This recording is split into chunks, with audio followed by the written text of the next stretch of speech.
David Licauco handa ng ligawan ang babaeng ito, sino siya ating kilalanin.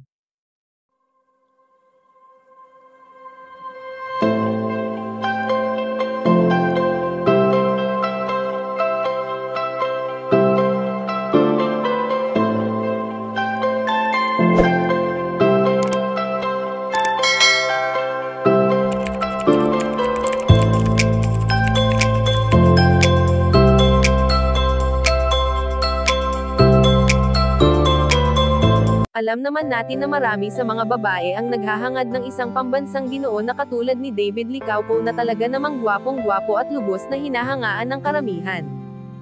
Sa pagiging magkatambal nga ng barda ay hindi naiiwasan na marami ang naiinggit kay Binibini Barbie Forteza, dahil sa palagi nitong nakakasama ang binata sa lahat ng bagay.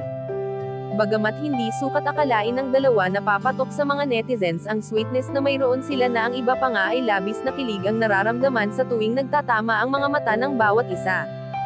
Hindi naman lingid sa ating kaalaman na marami ang humihiling na sana ay magkatuluyan na sa totoong buhay sina David Licauco at Barbie Forteza na ngayon nga ay pareho silang nagpo-focus ngayon sa kanilang mga goal sa buhay. Samantala ayon sa aming impormasyon na nakalap na handa ng ligawan di umano ni Ginoo David Licauco ang kanyang binibini na si Barbie Forteza sa naging latest interview nito.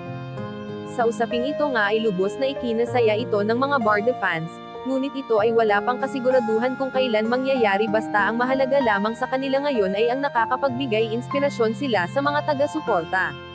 Kung dumating man ang panahon na magkatuluyan ang barda, ay nakakatiyak naman ang lahat na mas mamahalin pa nila ang isa't isa. Kayo mga ka-chika, anong masasabi nyo dito? Please leave the comment and don't forget to subscribe.